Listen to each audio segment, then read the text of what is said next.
Bismillah ar-Rahman ar-Rahim. This is part 2 of the secret evil empire of the world that's trying to control all of humanity's future and enslave and oppress them and to genocide them. And this is the base of the evil empire is China. And we described how in 1950 American businessmen gave billions of dollars to China in order to try to get as much machines acquired to purchase from throughout the world, as many machines and all of the materials needed for machine making in order to set up a machine base, like to build the Death Star here in these 3 or 4 areas of China where the population focalized, because there was nowhere else on earth where you would be able to get 50 million people focalized into one area due to the need for water. People need water, and you can't get 50 million people living together without water. The only place to do that was in China. So I would like to describe a little bit more about how these countries are set up over here. So like here is China.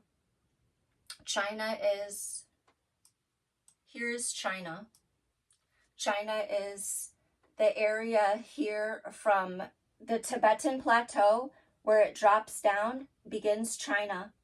And then all throughout this very rugged, sort of like mountainous area, there are rivers in between them. And all along these major rivers, you'll see the focalization of the populations.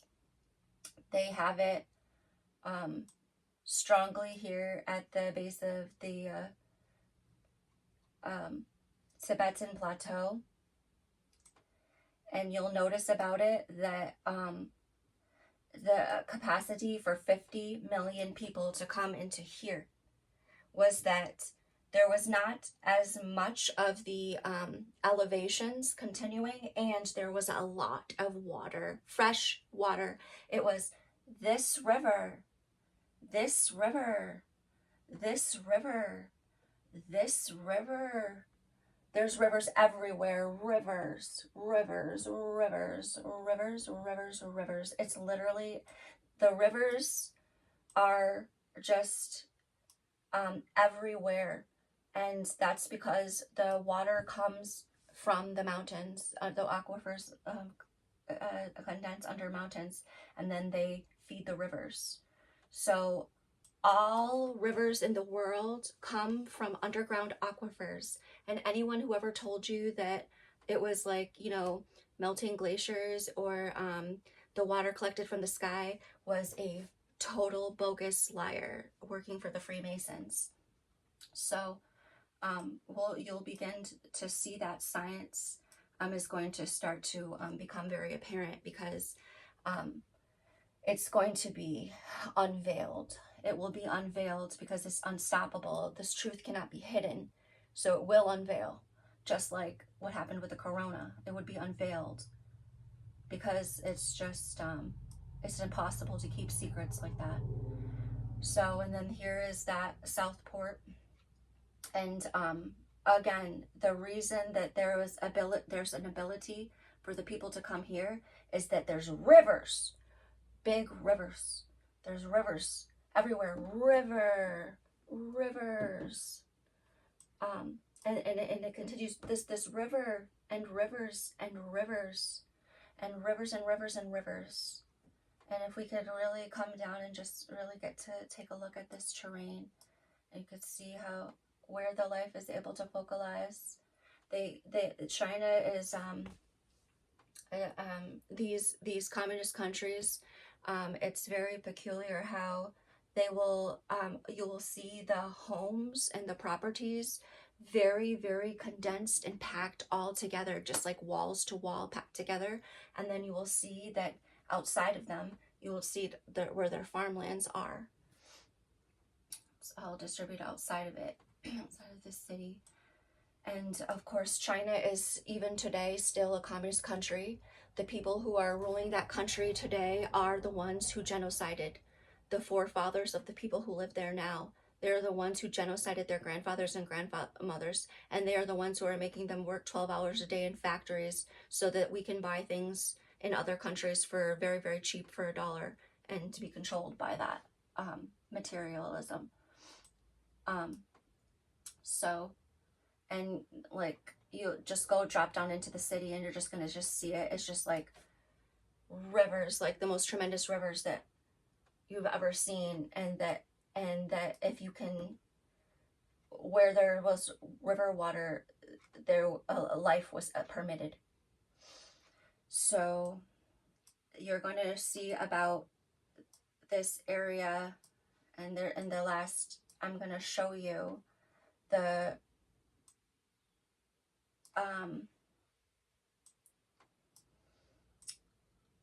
borderlands for some of the most repressive and maniac countries, North Korea. And this is where a huge part of the World War III is connected with. And that is because China completely depends on selling those things that they made from the machines to the world. And how China is going to sell all of this machine stuff to the world is that they are going to put that stuff on ships. And they're going to have ships that carry 20,000 trucks full of things, like big 18-wheeler trucks, 20,000 of them on one ship. And they are going to have ports set up here that are going to move all of this with robots, with robot technology, never needing a human soul. And they're going to completely operate this trucking, shipping, trucking, rail, so they can put them on trucks and transport them on highways, and they can put them on rail cars and use rail lines, and they can transport them to ships. So they are going to have to sell all of their stuff. That's the catch. And they are going to send 90% of their water traffic this way into the world and not that way. So they're not going across the Pacific. In fact, 90% of China's, they're not going to be selling anything out into the Pacific Ocean. They are going to send 90% of Chinese goods and traffic and shipping and economic power, 90% of it, they're going to send it through the South China Sea and past Malaysia and out to India. So they're going to come from this area and come through Singapore, come past by Singapore, and then out through into the Indian Ocean. And then they're going to sell everything out this way. So China depends on that, selling all of those goods for their economy. It is curious that here is the seat of power for China, a government ruling class, where their capital rather, but it's where the government capital is, but it's not really where their power base is, because as we told you, the power bases are in those cities, and they want to rule the cities. The leaders are the leader is nothing without a city, so he's got to be there. So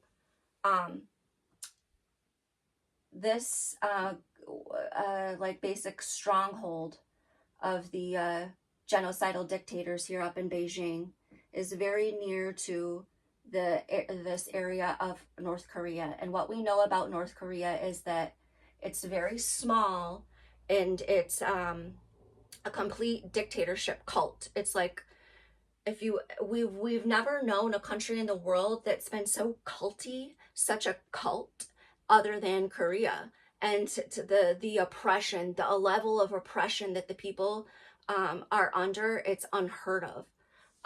anywhere else in the world. And so we looked at the power structure of North Korea and tried to understand from ourselves, why is it that this massive economic power here, China, which is going around and attacking and controlling all of the world, which I will describe in a moment, is has an independent area here. And the answer is that this is not independent at all. This is the eye of the snake. This is North Korea is 100% just the eye of China, and that this is the strongest level. This is them in full force.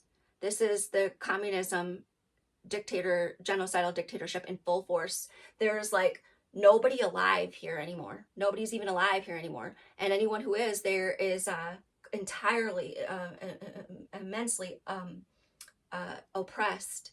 And that they only have like one big city of like 5 million people, which is their capital.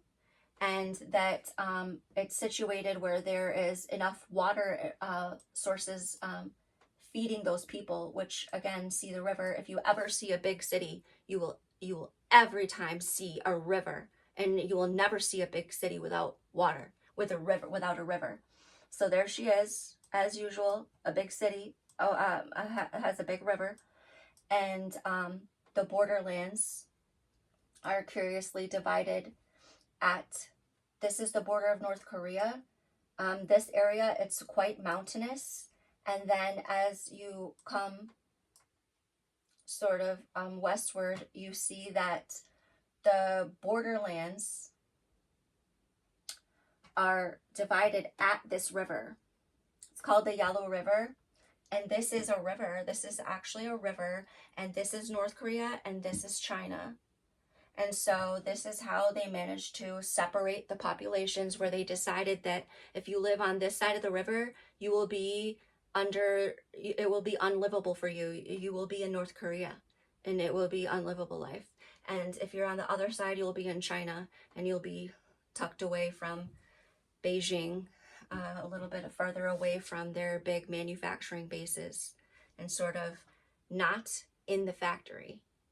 So that's a plus.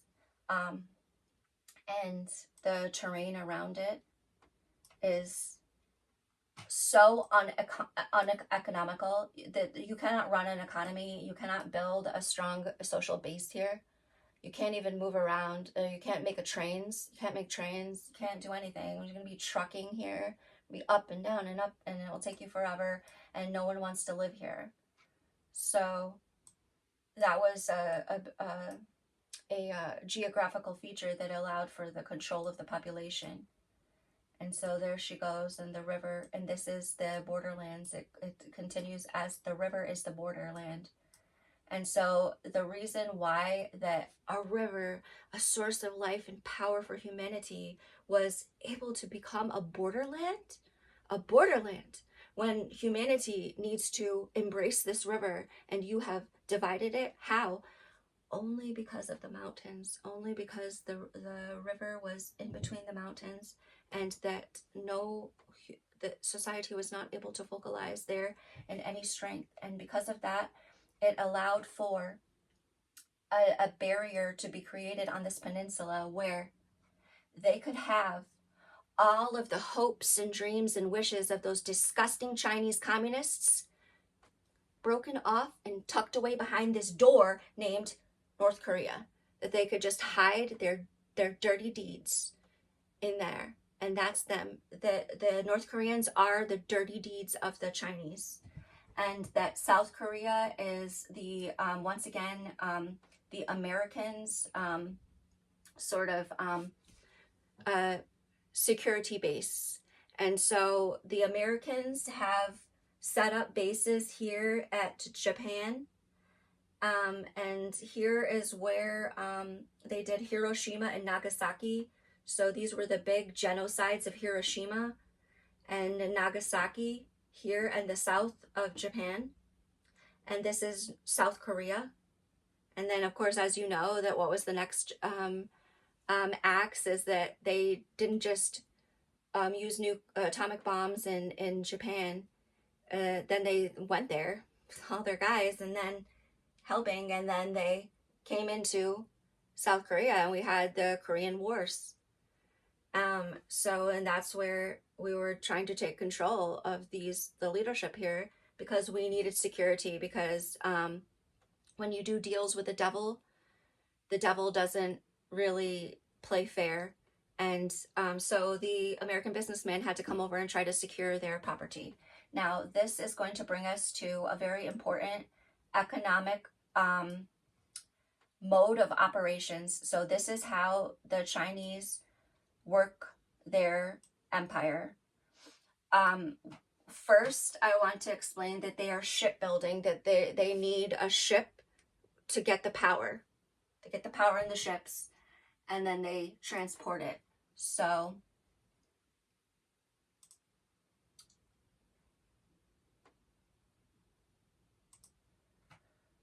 the top 10 shipyards in the world are all in Korea. They're in Korea. This one, what we just discussed,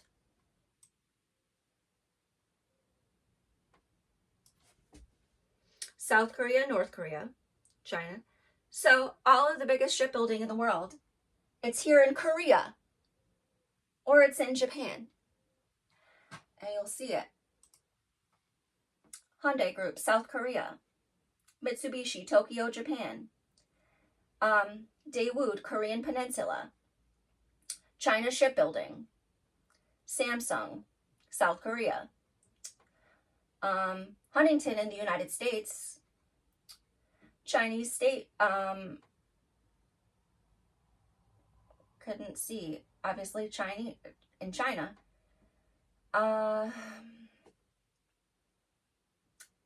Singapore, Sembrook Corp, Singapore. Here, so there's another shipbuilding of the top 10 here. And Ayambari, Japan, and HJ Shipbuilding, South Korea. So the biggest shipbuilders in the entire world are absolutely all right here. Right there. So that is the secret of the empire.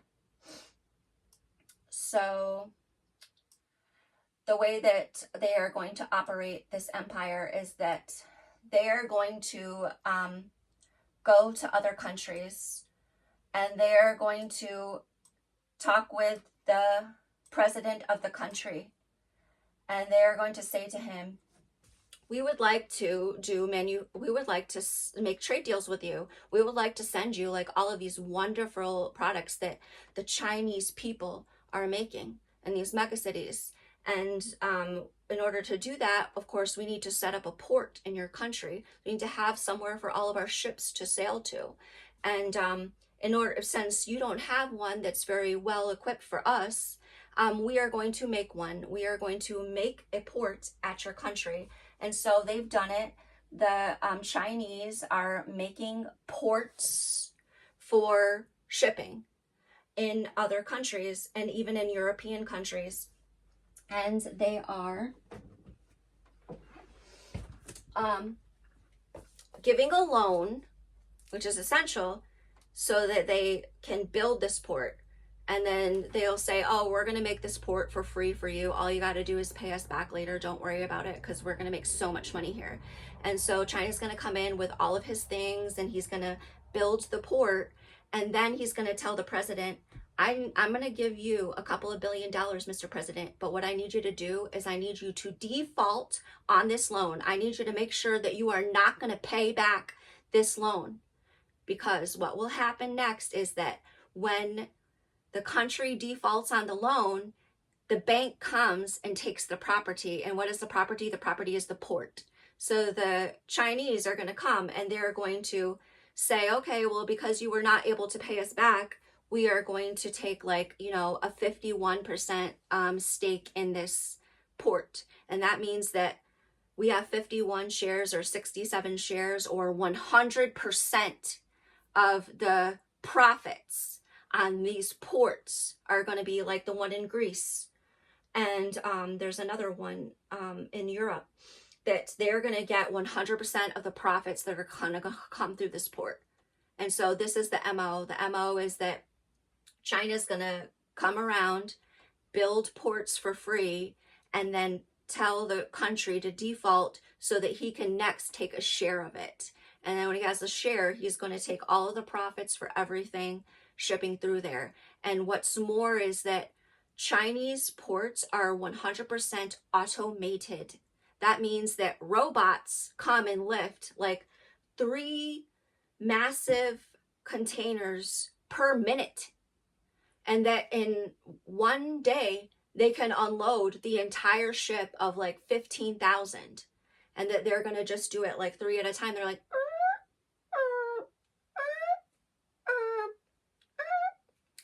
and there's going to be no human beings there. It's going to be the biggest the exemplification of machinery, of the impact of machines to human life, of the power of machines. This is the whole MO of China. They are getting they absolutely depend on the shipping because the water is more powerful than a million men. The water is picking up ships that have 20,000 containers and moving them 20,000 kilometers, and no man could do this, not a million men. And so this is the power. There are powers of nature that are being harnessed with these. They own the 100% they got 70% of the Piraeus port in Greece. They own 100% of the Nikolaev port in Ukraine. They own 100% of the Zeebrugge port in Belgium, France. They own parts of ports in Spain, Germany, Latvia, Italy, France. They were part and parcel of the Greek economic crisis, and as they were for the American financial bailout in 2008 of the financial crises. Okay, so this is entirely the secret empire at work. They have been working all throughout Africa, Myanmar.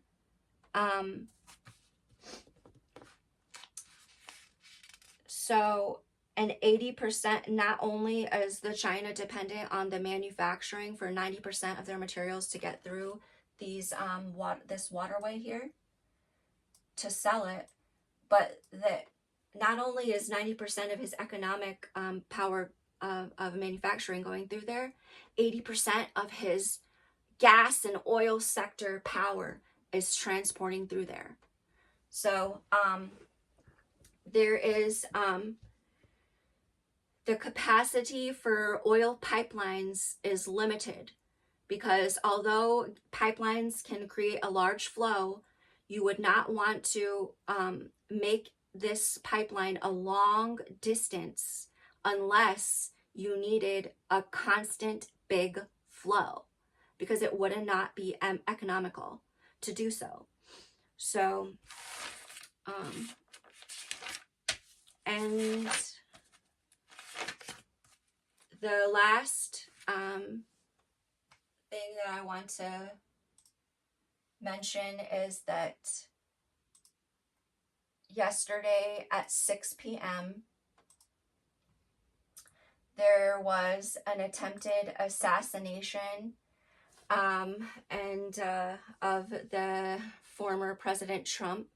And so Donald Trump is not a friend of the Middle East. He's not a friend of America. He's not a friend of anyone. He is a Russian agent, and he has no humble beginnings. This is a total lie. Like every Nazi, they hide their true names and their true lineage. And this man is trillions of dollars, and that's because he's just he is part of this secret empire. So just like what happened in the past assassinations, it's always the CIA. So I'm gonna play just the moment of impact for posterity's sake, and I'm gonna tell you something that you now know that is a secret to the rest of this world. And the secret is that Donald Trump is part of the empire, and you're going to be one of the few people that knows what's truly happening here. And that is that Donald Trump is using a slogan that Mao used in China when he genocided them. And that not only that, but Donald Trump was there for the corona lockdown, and he was the one who enforced the corona lockdown. So he is make America great again is what this is the slogan that China used, and it's even red. And that's what China used. They said, make China great again. And I told you that they were American businessmen who made the deals that gave the money for trying to buy all of the world's materials, all the world's machines. It was a race so that they could set up this evil base empire of machine making and set up this economic monopoly power using the technology of the engine to control humanity. And so he is pursuing that end here. He is in the flow. Don't you see? It's flowing with him. He's on the top of the wave. It's corona lockdown. So they are trying to say that a 20-year-old boy killed him. And it makes sense because only a young 20-year-old with his whole future to look at would have the courage and the audacity to try and destroy this man and even lay down his own life. Because who is on the front lines of Ukraine? And who is on the front lines at Gaza? It's the youth. It's 20-year-olds. And so here he is on the front line of the CIA's battle. And I'm going to tell you exactly how you know. The CIA has signed their name on the crime scene, and you're going to see it. That 20-year-old boy was hired by the CIA, just like Lee Harvey Oswald and every other assassin, because 20-year-olds don't care who's going to be the president, and they certainly don't care. They certainly would never try to assassinate some loser that doesn't matter to them, like Trump. And certainly not while he's still in an election phase. There's no purpose for a 20-year-old man. There's no purpose. But who does it matter to more than anybody? Biden. Who has all of the power and ability? Biden. There's no one who needs Donald Trump killed. Nobody, except the Biden administration. He's the only one who needs that. And so they sent a 20-year-old boy onto a rooftop and probably promised him $1 million, and the boys thought that it was doable. And they probably said, hey, we got CIA backups with our radio around the corner. We're going to make sure that you're good. And the boy just courageously crawled up there, and he fired the shots. And he sent out a couple of rounds. He sent out 6 rounds because somehow, and probably due to the distance, it was very difficult to make the shot. And so what you're going to see in this short video that I'm going to play is the smoking gun of why it was the CIA who tried to kill Donald Trump. And Allahu Akbar, Allahu Akbar, Allahu Akbar. But you're going to have to listen carefully to what he says. Government services comes right out of Border Patrol. Take a look at that. So that arrow is the lowest amount of illegal immigration ever in recorded history. So there was something that Donald Trump did that was very significant in his presidency, other than the corona lockdown, was that he tried to build a Great Wall of America. Like it was the Great Wall of China, it was the Great Wall of America. And he tried to build a border between America and Mexico. And the reason why is because the South American people, the corona has hurt them so badly, and they are not confined and controlled like China is by the mountains, and they have the ability to run, and they did. And so Trump tried to create this wall in order to stop this, because it's essential for the evil empire for their plans. And there's no mistake about it. Biden is part with the empire too. However,